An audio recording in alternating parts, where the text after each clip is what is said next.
Hello and welcome back everyone to another installment of going over every single player for the Challenge All-Stars 4, giving them a player preview, breaking down their stats, doing a deep dive discussion, and predicting how far they can go on this All-Stars 4 season. This is the fourth installment where we're going to be talking about 5 more players in alphabetical order, starting with Leroy. First off, I want to say how excited I am to see Leroy back on the challenge. It was so much fun watching him compete on previous seasons, and when he announced his retirement from the show back in Double Agents, I was worried about never seeing him again. But here he is, back on the challenge after quite a few years and seasons off. He is coming back with some strong allies like Cam, Cara, and Laurel, Brandon, and more.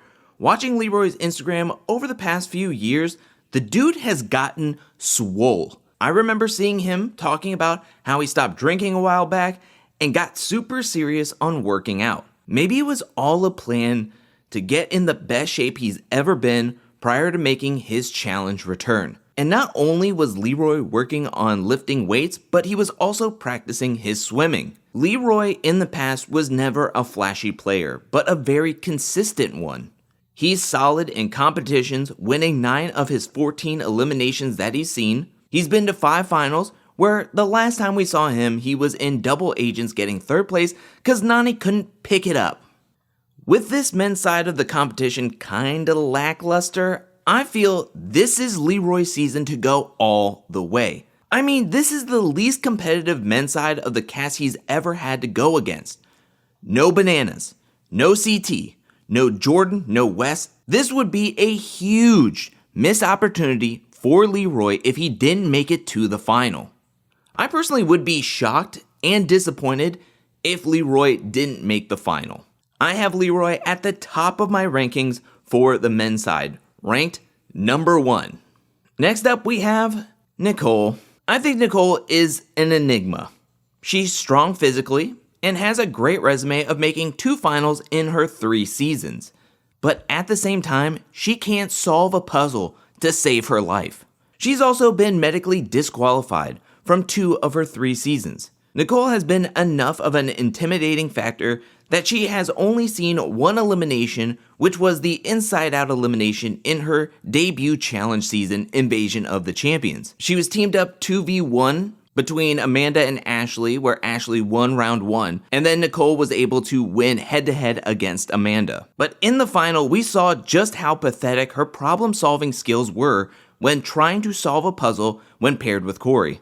Her next season, she didn't see an elimination in Vendettas as she made the final. Her downfall was stepping in a hole and twisting her ankle. And the most recent time Nicole was on the challenge, Cam wrestled her shoulder out of socket and Nicole was medically disqualified. She has only played with a handful of players on this season like Brad, Cam, Leroy, Veronica, and Tony. 2 major players she's very familiar with are Cara and Laurel. For some reason, Nicole has this hold over Laurel, and it looks like it works in this upcoming season as the trailers show Laurel yelling at Cara for saying Nicole is using her for the game. I have a feeling Nicole can go deep in the season with her physicality intimidating to the other competitors, and if Laurel is looking out for her.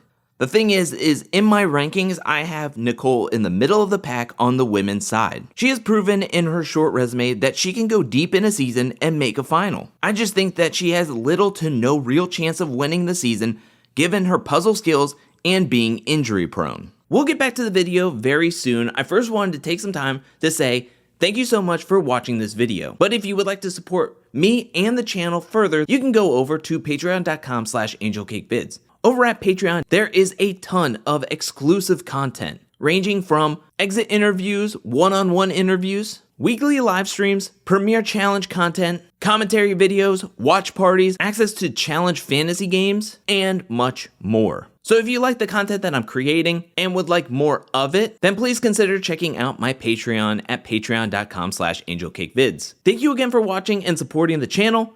And now back to the video. Rachel is back on the challenge finally. We've seen her put challengers through the ringer on her challenge workout series, and I think it's fun we'll get to see how much of the workouts will help her on this season. Rachel has always been someone known to excel at the physical aspect of the challenge.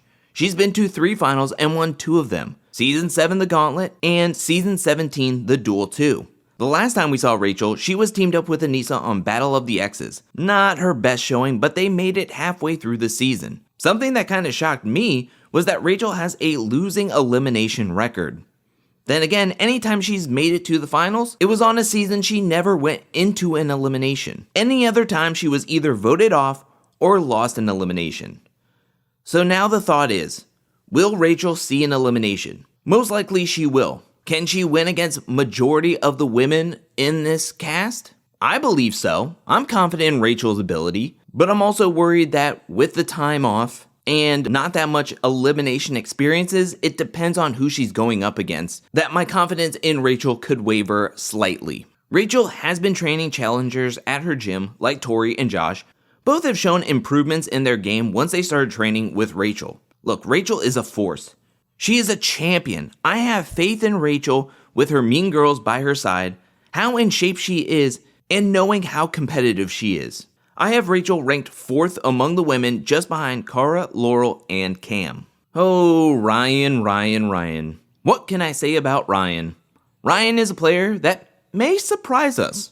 Ryan was someone I always was very skeptical of and difficult in seeing what he was capable of doing on the challenge. But when looking at his challenge resume, it's actually better than I remember. There were 3 seasons he went really far and made 1 final, but easily could have made 2 more. In Gauntlet 3, Ryan was eliminated in episode 7, which was like an episode right before the final. The same happened in Fresh Meat 2. He and Teresa were eliminated right before the final. Ryan did make the final on the island, but that boat race didn't go his way. Something else going for Ryan is that his elimination record isn't that bad. Again, I thought it was more like Derek C's or Jasmine's with only having 1 win, but he has multiple elimination wins with 3. Ryan is coming into the season having done All-Stars 2, where some of the players here were on that season. Ryan could be coming in with more friends, but I'm sure he's going to see an elimination. Hopefully he's bulked up a little and practiced his tic-tac-toe abilities. The good thing is that the men's side of All-Stars 4 is not very impressive outside a select few. If there was a season Ryan could go far, it's this one. Now, even though I'm building Ryan up and it sounds like I'm hyping him up, I'm still very cautious. Like I have him closer towards the bottom 3 of the men's rankings more than I have him closer to the middle or topper tier of my ranks. Speaking of the bottom of my men's rankings, Steve is back to give All-Stars another go. The hand model is here to get his hands dirty. Steve is a player that I was kind of excited to see him on All-Stars 2, but after seeing him on that season, I'm less thrilled to see him on All-Stars 4. He has the size, so I'm sure many of the players on the men's side will be intimidated to go up against him. But Steve floundered in All-Stars 2 against Tech, where in the switchback elimination, Steve didn't show he had the stamina or the heart to try to get the win. He did win the trivia challenge, so maybe Steve will come in wanting to play a smarter game, but Steve didn't do well cultivating alliance members in All-Stars 2. The one alliance that he was in turned on him after news of him saying he wanted to go up against one of his alliance members, Tech, in elimination.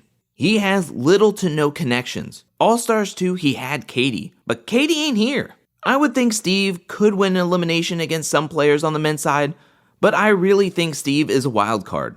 And even if he gets 1 elimination win, can he win multiple eliminations?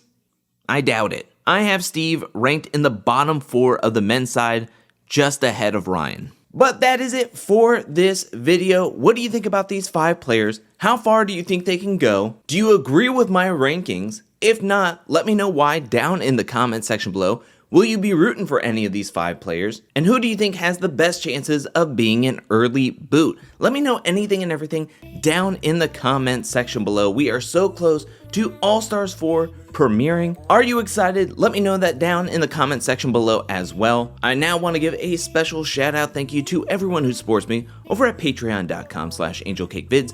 Thank you for your support. Thank you for your generosity. Thank you. And thank you to everyone who's watching this video up to this point. I'll be back really soon with more Challenge All-Stars 4 content, more challenge content, more content in general. But until then, peace.